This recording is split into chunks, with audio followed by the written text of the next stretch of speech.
আসসালামু আলাইকুম।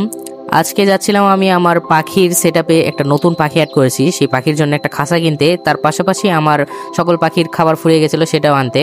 তো এই যে খাঁচা দেখতে পাচ্ছেন, দোকানে চলে গেছি, তারপরে খাবার দাবার যত কিছু ছিল সব কিছু আমি নিয়ে নিছি। অনেকগুলোই খাবার নিতে হয়েছে, অনেক দিনের জন্য নিলাম, তারপরে ফুরিয়ে গেছিলো সব। তারপরে দেখেন খাঁচাটা এতই বড় যে মানে রিক্সার ভিতরে ধরতেছিল না, পরে উপরে আবার ছাদে বেঁধে নিতে হয়েছে। মানে খাঁচাটা সাইজ হচ্ছে যে 18x20-24। তো ভিতরে এখানে দোকান আছে দেখতে পাচ্ছেন। এটাই হচ্ছে আমাদের পাখির বাজার আর কি। এখানে একটা আছে আর একটা আছে, মানে পাখির দোকান টোকান সব কিছু আছে, খাবার দাবার। তারপরে মনে করেন আমরা ওখান থেকে রওনা দিলাম, খাঁচাটা নিয়ে খাবার নিয়ে রওনা দিয়ে মনে করেন চলে আসছি। আর এখানে আসার পথে দেখেন মাছের দোকান আছে আমাদের এলাকায়। আর তারপরে বাসায় ঢোকার পরে আমি খাবারগুলো করলাম কি মিক্স করলাম, কারণ আমার কাছে সূর্যমুখীর বিচি যেটা এটা এক্সট্রা ছিল, তো ভাবলাম এটাতে কম আছে তো এটাতে একটু দিয়ে দিই, তো এটাতে আমি এক্সট্রা মিক্স করলাম। আর এই হচ্ছে আমার কাঙ্ক্ষিত পাখি, যেটা আপনারা দেখতেই পাচ্ছেন, ককাটেল পাখি লুটিনো। তো এই পাখিটা আমি কোথায় থেকে আনছি ইনশাল্লাহ পরবর্তী ভিডিওতে আপনাদেরকে জানিয়ে দিব এবং সবকিছু দেখিয়েও দিব। আর এই পাখিটা আনার কারণে এর খাঁচা যে এত বড়, মানে আমার সেটআপটা পুরোটাই চেঞ্জ করে ফেলতে হয়েছে, যেহেতু আমি কয়েকদিন পরে বাসাটা চেঞ্জও করবো, তাই আর কি আপাতত টেম্পোরারি ভাবে এখানে একটা মানে অনেক কষ্ট করে রেখে দিছি। অনেক খাঁচাগুলো সব চেঞ্জ হয়ে গেছে। দেখেন পাখিটা কিন্তু খুব সুন্দর, আর ডাকেও কিন্তু খুব সুন্দর। আর এদেরকে ব্রিডিং কোর্সও করানো হয়েছে। তো বক্স পাইনি, আমি বক্স নিতেও গেছিলাম কিন্তু বক্সটা পাইনি, ব্রিডিং বক্স নাই, পুরো বাজার খুঁজে নাই। তো বলতেছে কয়েকদিনের ভিতরে চলে আসবে, তো বক্স আনলে আমি আবার দিয়ে দিব, কারণ খুব দ্রুতই আর ডিম দিবে আশা করা যায়। আর পাখিগুলো কিন্তু খুবই সুন্দর। আর এর খাঁচাটা কিন্তু অনেক বড়, এই খাঁচা সাইজ হচ্ছে যে 18x24, মানে অনেক বড় খাঁচা কিন্তু। আর কবুতরের যে খাঁচা আছে ওটা হচ্ছে যে 16x20, কিন্তু এটা কিন্তু 18x24, অনেক বড়। দেখেন এই যে উপরে থা আছে কবুতরের খাঁচা, এটার থেকেও কিন্তু বড়।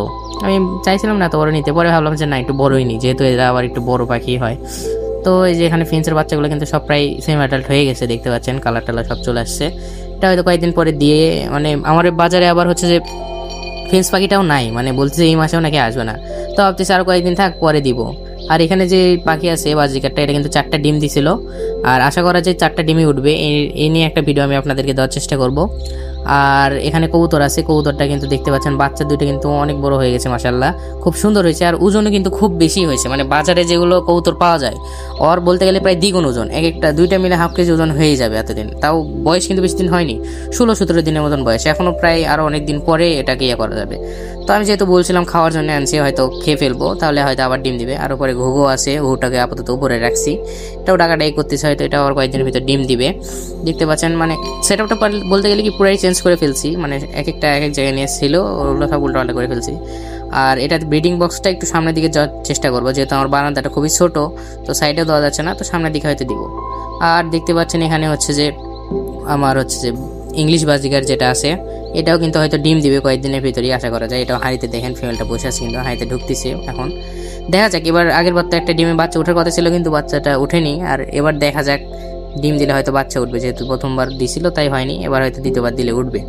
তো আশা করা যায় যাতে বাচ্চা উঠে। আর এখানে কিন্তু আমার জেব্রা ফিন্সগুলো আছে, যেটার কিন্তু 4টা বাচ্চা মানে উঠছিল, 4টাই কিন্তু বড় হয়ে গেছে, মানে বলতে গেলে 4টাই বেঁচে আছে আর 4টাই অনেকটাই বড় হয়ে গেছে। এখনো বের হওয়ার মতন বড় হয়নি, কিন্তু দেখেন অনেক বড় হয়েছে, পোড়াটোটা উঠে গেছে প্রায়, 4টাই সুন্দর আছে। তো এরকম হয় না, তাও 2বার ধরে হচ্ছে, মানে 4টা ডিম দিলে 4টা বাচ্চাই উঠতেছে, আর 4টা আলহামদুলিল্লাহ বড় হচ্ছে। দেখা যাক এবার 4টা বড় হলে তো খুব ভালো হয়। মানে বলতে গেলে কি আমি জেব্রা ফেন্সি সব থেকে ভালো একটা পাখি, যেটা আমার কাছে সব থেকে বেশি ডিম বাচ্চা করতেছে। বাজিগার তো করতে পারিনি, দেখা যাক আল্লাহ দিলে সবুজ যে বাজিগারটা আছে এটা কিন্তু ওঠার চান্স আছে। তো দেখা যাক এবার যদি উঠে তাহলে তো খুব ভালো হয়। আর নিচে কোয়েল পাখিও আছে, যেটা কিন্তু ডিম দিচ্ছে, খুব ভালোই দিচ্ছে, প্রায় 11টা-12টা করে ডিম দিচ্ছে, 10টা এরকম। খাবারও খরচও হচ্ছে প্রচুর, কিন্তু তাও কি করব, ডিম দেওয়ার জন্য আর কি রাখতেছি, সমস্যা নাই, একটু কষ্ট তো করতেই হবে। তো এই ছিল আজকের ভিডিও। তো আপনাদের এই ভিডিওটা কেমন লাগলো সেটা কমেন্টে জানাবেন। দেখা হচ্ছে পরের ভিডিওতে। আল্লাহ হাফিজ।